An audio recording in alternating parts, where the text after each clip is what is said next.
4, 3, 2, 1.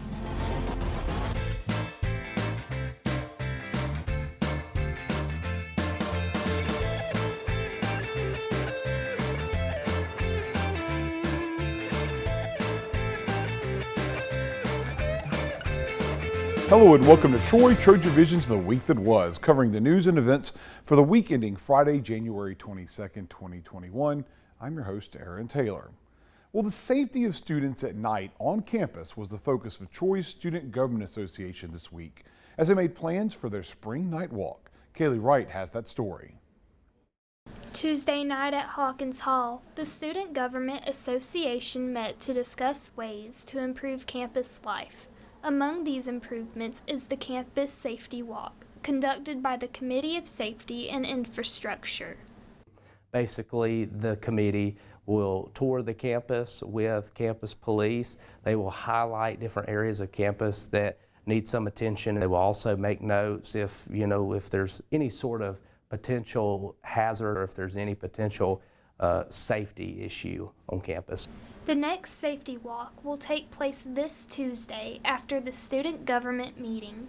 As well as campus safety, cell phone confiscation has been a concern among many students. We've had a few teachers that we learned about this semester that have been taking up students' cell phones before class begins, and we'll be writing a bill regarding that. The most immediate order of business for the SGA will be filling its vacant Senate seats in an election coming up next week. The vacant Senate seats specifically are going to be in Russian Hall. We're going to have at least 5 at-large seats. We also have 1 seat each in the College of Business, the College of Communication and Fine Arts, as well as the College of Education. Additionally, we have a few other residence halls. We have Cowart, we have a seat open in Clements Hall, like I said, Rushing, and Pace Hall. The election will be held next Wednesday, and the ballot can be accessed through an email sent to Troy students. It's important that we get those seats filled so that we have a full Senate and we can be the most productive we can possibly be, as well as we can better serve the students with a full Senate. Kaylee Wright, Troy TrojanVision News. There's a new way for Troy University students to stay connected with what's going on around campus. Troy Student Government Association is in the process of getting students on board with the new Studium App. Stuart Bradley has the details. This is a stadium, and this is Studium. Developed by Chris Osmond and a small team at Ohio State, the Studium app is meant to allow college students to easily connect with one another, as well as discover many campus groups and upcoming events. Now, Troy Student Government Association is hoping to get Troy students on board with the app. It's the Studium app is kind of like an all-inclusive app that I kind of think of as a mix between, Twitter and Facebook and then GroupMe. So it's got all different aspects from each of those. So you can connect with other groups and organizations. You can keep up with the events that are going on campus. You can connect with other students that are in your major and form study groups. To sign up, students simply download the app and register with their Troy email. From there, they fill out their profile with their major, courses they may be taking, as well as some of their interest. Opening the app brings them to a feed similar to what one would see in other social media apps, with this feed featuring posts specifically involving the Troy campus. Students can search for and follow organizations they may be interested in, such as Relay for Life, or potentially connect with other fellow students. I personally just think that we have a lot of different social media platforms going on right now, and sometimes it's hard for students to keep up with that and maintain all different aspects, whether it's going to Facebook, whether it's going to Instagram to keep up with different events going on, the student events calendar, and all of these things are great. I'm not saying to not use those, but I just think it's something where we could really take the next step forward and use that to make life easier on ourselves on campus. The app was recently released on Troy's campus at the end of the 2020 semester and is currently available for free on the App Store and Google Play Store. So it's really supposed to be an easy way to connect with other students on campus and make campus life easier and better for everyone. Stuart Bradley, Troy, TrojanVision News. This week, Joe Biden was sworn in as President of the United States. Of course, as with everything over the past year, things weren't carried out like normal. But in addition to COVID, changes to security in the Capitol was an issue. We spoke with a Troy University political science professor this week to get his take on the changes to this year's ceremony. On Wednesday, Joe Biden will be sworn in as president in a ceremony that, according to Troy University political science professor Stephen Taylor, will be unlike any that he is aware of in history. Not recently. I guess my mind goes to the Civil War, but I don't even know enough about Lincoln's second inauguration to say what kind of threats existed. I think this is an unprecedented circumstance. After the attack on the Capitol by protesters, security is being beefed up in a way that hasn't been seen for a presidential inauguration, based on concerns of another incident happening on Inauguration Day. I think there are profound concerns about violence. I mean, there are at least rumors of protests at a minimum in all 50 state capitals, and then also a high likelihood of protests on Inauguration Day. Taylor adds that the combination of a potential threat of violence and the continuing threat of COVID-19 makes Wednesday's event an unusual occurrence, but compares the preparations to the aftermath of another major attack on the nation's capital. We have this sort of weird duality going into Inauguration Day of dealing with the pandemic and what that was already going to do to a normally very crowded event, and then now the issue of security. I think really the best analogy that I could come up with isn't really about the inauguration, but it's about the reaction to 9/11. And in D.C. right after 9/11 and in other places, we saw increased security, we saw concrete barriers, we saw fences, we saw more guards, we saw places you couldn't go anymore. And my anticipation is that what we're going to see, especially around places like the Capitol, which I think is a shame, there's going to be an increase in security and a decrease in accessibility by the general public because of fears of more activities. We're going to take a short break. When we return, we'll see how Troy University sororities are recruiting new members this spring. Stay tuned, we'll be right back. On Wednesday, Joe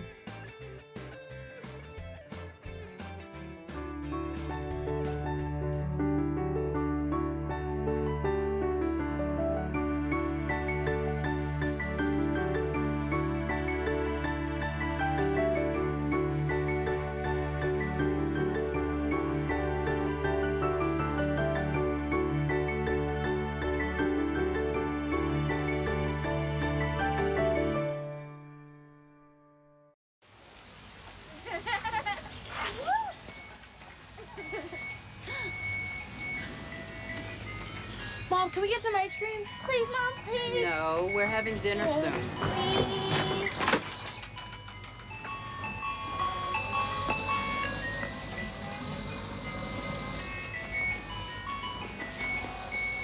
You don't have to be perfect to be a perfect parent. There are thousands of children in foster care who will take you just as you are. Did you know kids who play outdoors have healthier lungs? Totally. I did. Did you know that boys that play with dolls make better husbands? My son has lots of dolls. But did you know terry cloth diapers breathe better? I did. It's totally true. Oh, yeah. Did you know that strollers have the right of way on the sidewalk? Yes. Yep, I did. Did you guys Did you know that kids who eat breakfast have higher GPAs? Yeah, I know. Yeah. It's actually what I was going to say. Did you know babies should never touch silver? It's really bad for them. I knew that. Did you guys know that statistically friendly kids have more friends? Mm-hmm. Yeah. That's obvious. Did you know most people think they're using the right car seat for their kid, but they're not?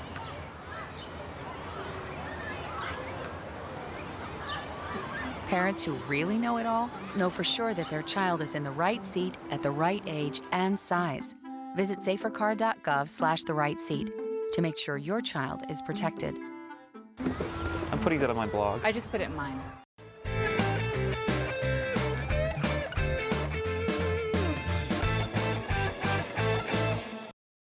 A number of Troy University's sororities didn't meet their usual recruitment numbers last fall, leading to more of the organizations looking for new members this spring. Claudia Peppenhorst gives us the details on how sororities handle recruitment during the spring semester. You probably think of large groups of girls attending several sorority houses in order to get a bid from their desired chapter. Well, Spring Recruitment, otherwise known as COR, is currently being hosted here at Troy University and is a little different than what you might expect. So COR is technically like our version of informal recruitment. It's basically just recruitment during the springtime, and it's really easy. All you have to do is just fill out the form that's in the Panalytic Instagram's bio and just basically sign a grade release form. We look at your grades and then we send your names to all the houses that are participating in recruitment. A big difference between fall and spring recruitment is that it's completely up to the girl going through Rush on where she would like to attend throughout COR. Each sorority hosts an open house, but it is not required that they attend all of them if they are seeking a bid from a specific house. With fall recruitment, it's super strict, and there's a lot of rules, and there's different things that you have to do, and you have to go to all the houses, and you have to dress all nice and everything. But with COR, it's really casual. There's no itinerary. There's really nothing that is set in stone. While both types of recruitment end with a chapter welcoming its new members, they also have very different experiences for the girls going through Rush. It just really depends on what kind of recruitment they want to go through. If they want the formalities of everything and they want that true recruitment experience, then yeah, fall's for you. But if you want that more casual, more intimate, get to know you one-on-one kind of setting, then COR is for you. So it just really depends what they want. Claudia Peppenhorst, Troy, TrojanVision News. Last Friday marked exactly 2 weeks into the new year, and one big tradition to kick off a new year is setting resolutions. However, those resolutions don't always stick, and some people may have already broken theirs. Kenrietta Stinson hit the campus to see how Troy students are doing with their New Year's resolutions. Normally, on January 1st, most people make New Year's resolutions. With it being just 2 weeks into the new year, we decided to hit the campus to see if students are keeping their New Year's resolutions. I actually got 3 things I've been working on, and it's definitely been my physical health, my mental health, and I've been learning how to learn to love myself as an individual and kind of focus on my time. I set up a schedule, make sure I got people holding me accountable and I hold them accountable. So little things like going to the gym, eating right, keeping my mind from drama and negativity. Sticking to a New Year's resolution can be challenging, but students are making the necessary adjustments to make sure that they achieve their set goals. One plan I had for myself was to build on some of the networking that I've already done in the past. Just build upon the relationships that I've already established and just use that for this upcoming graduation season to be able to find jobs and get out there and just, be useful to my community. So my New Year's resolution is to actually read the Bible in a year. So I have this plan pretty much, and it's on an app, so I'm able to check everything that I read. So it's laid out for me, so I can check it every day. So it's nice to do. My New Year's resolution is to stay focused, block out distractions. It's easy to get distracted out here, so with everything. So my New Year's resolution is just stay focused. So far I've been on top of it. I done made a schedule for myself. Hopeful of maintaining their New Year's resolutions, students say this will be a bright, productive year. Kenrietta Stinson, Troy, TrojanVision News. We're going to take another quick break. When we come back, the Trojan women's basketball team made a triumphant return to Trojan Arena this past weekend. We'll have the highlights right after this, so stay tuned. It's a beautiful day out here. Sunny today with light breezes, giving way to clouds in the afternoon. We could see some light precipitation to moderate precipitation later on, followed by powerful storm-like conditions. 90 miles per hour winds are expected. Authorities are asking everyone, stay indoors. Come on, that's it. Let's go.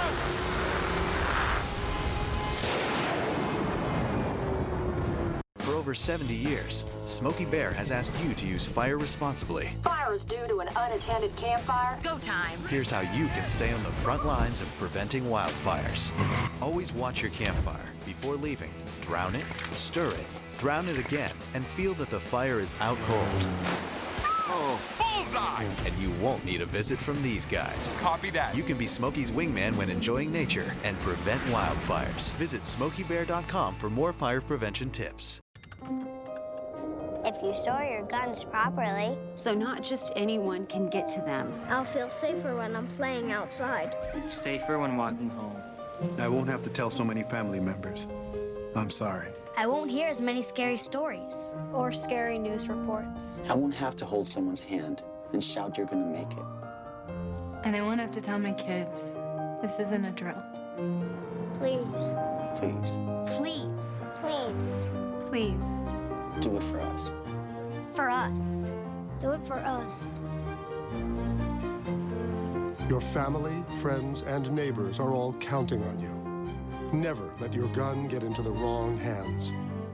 If you own a firearm and are not using it, please be responsible and be sure that it's stored in a safe place. Remember, always, lock it up. For more information on firearm storage safety, visit ncpc.org.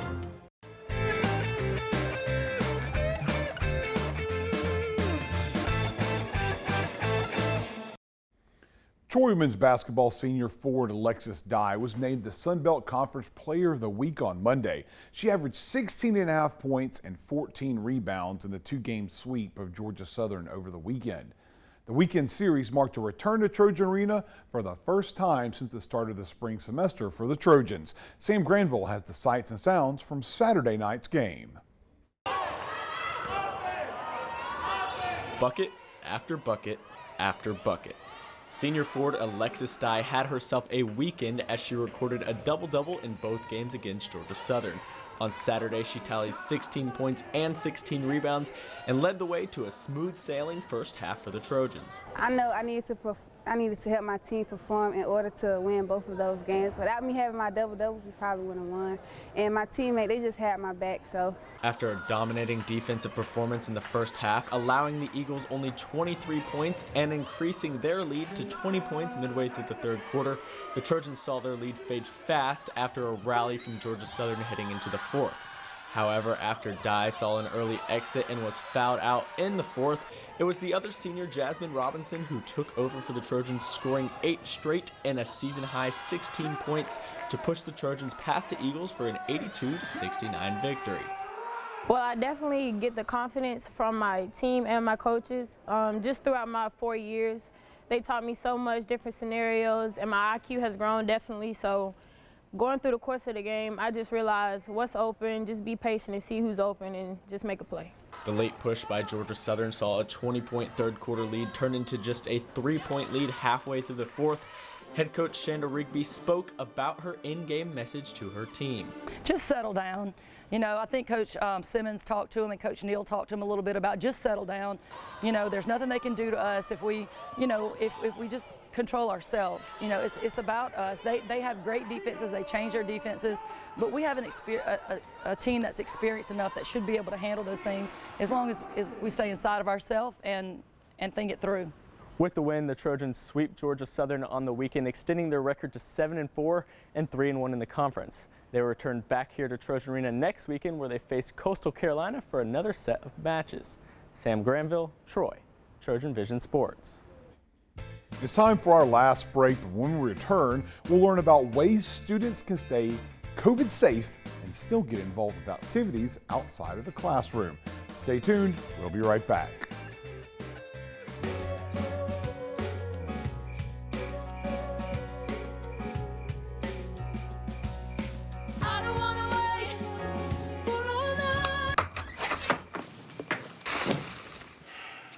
I was afraid of that. Well, guess it's time to get you fixed. Your pets will start fooling around sooner than you think. Go on, get out of here! Accidental litters lead to millions killed in shelters each year. Help prevent more. Fix at month 4.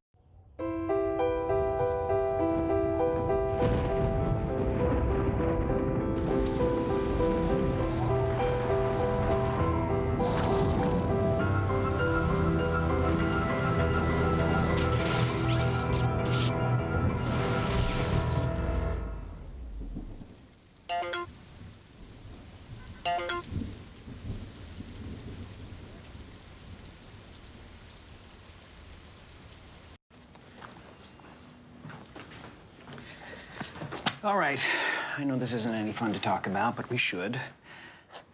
Okay, so who's gonna do what? I'll pack the dead batteries. Great.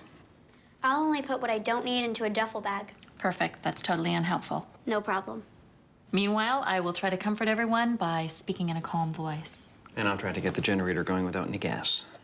Oh, let's not forget the cell phones, which probably won't work. Right. And who is going to handle supplies? I can forget to do a list for us. Thanks, pal. Well, I think we couldn't be any less prepared. I'm proud of you guys. Talk to your kids about who to call, where to meet, what to pack. Visit ready.gov/kids for tips and information.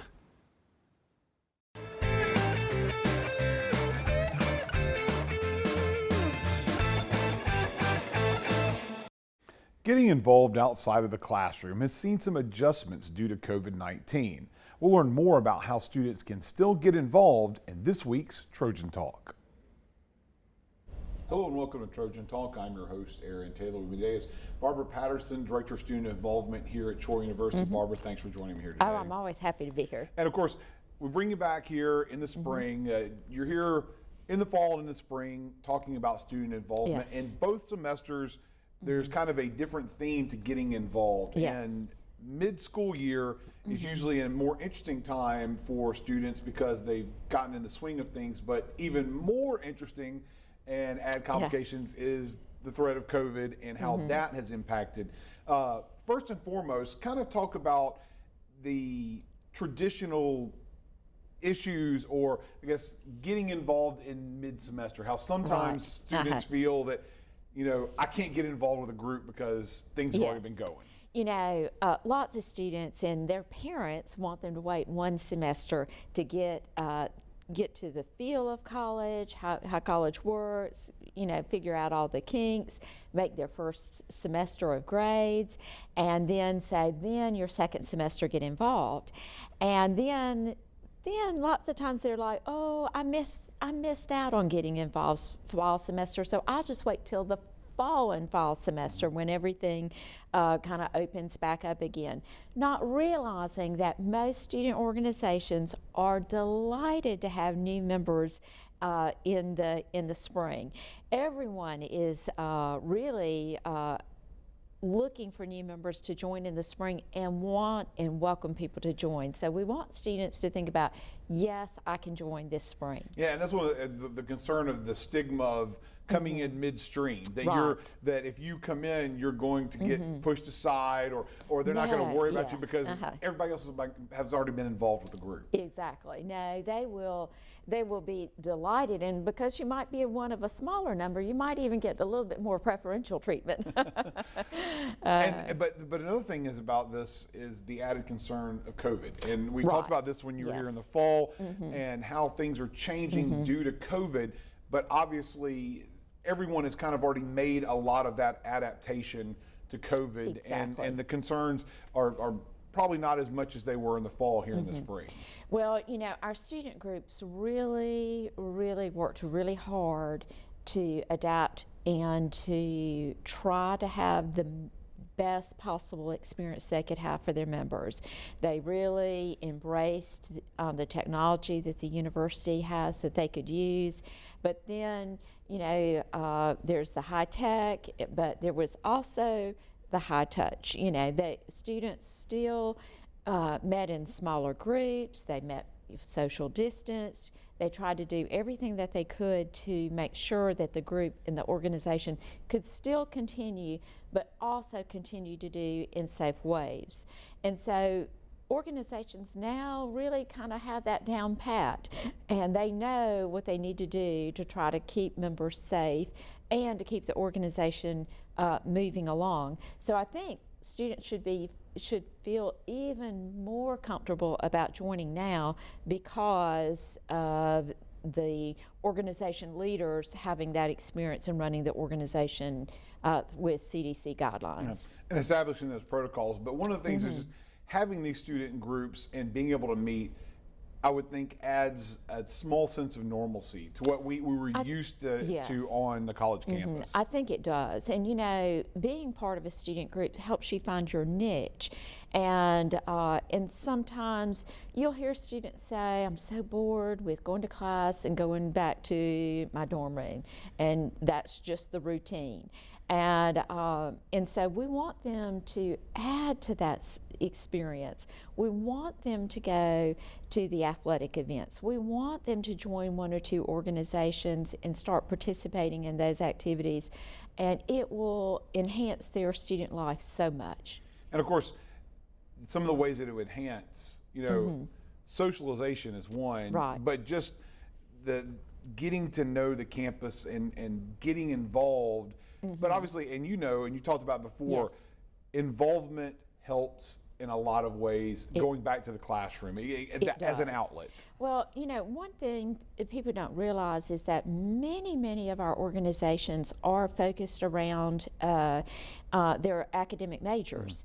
And so practically every major has an organization around it. So if a student will just join the organization that has to do with their major, they will meet other people who are in their classes outside of the classroom setting, so that they'll have a familiar face when they do go into the classroom setting. They get to meet their faculty advisor who will teach some of their classes, and get to know that faculty advisor in a different way outside of the classroom, and the faculty advisor gets to know them in a different way outside of the classroom. We have so many wonderful faculty who advise our organizations, who develop many great personal relationships with our students. And so that's just one aspect of the many organizations that we have. Of course, our social Greek organizations, one of the things they try so hard to do is to get students involved in every aspect of campus life. You'll find many of them saying, hey, we're going to go to the basketball game Friday night. Come on and join us, and a bunch of them will get together and go to that basketball game together. They will do and participate in many of the Troy events and many of the community events. Many of the Greek organizations are planning to participate in Habitat's Polar Bear Plunge. And so just even activities like that, and right, that's just a small taste of getting involved in some of those things, expands their horizons, gets them out of their dorm rooms, gets them into the community. And it sounds like an amazing opportunity to encourage students out there to get involved. And Barbara, I want to thank you for joining us here today and telling us about the ways students get involved, especially in this time of COVID craziness, that there's still an opportunity. And Barbara, and they can come see you guys in the Trojan Center if they need any help with that. Thanks for joining us here today. Thank you. And thank you for joining us on today's edition of Trojan Talk. And that's the week that was. To find out what's happening on a daily basis, you can tune into Troy Trojan Vision News at 5, 6:30, and 10:30 Monday through Friday, or follow us on Twitter at Troy TV News. Also, feel free to like our Troy Trojan Vision News fan page on Facebook to see online content from Troy Trojan Vision News. Until next time, have a good week.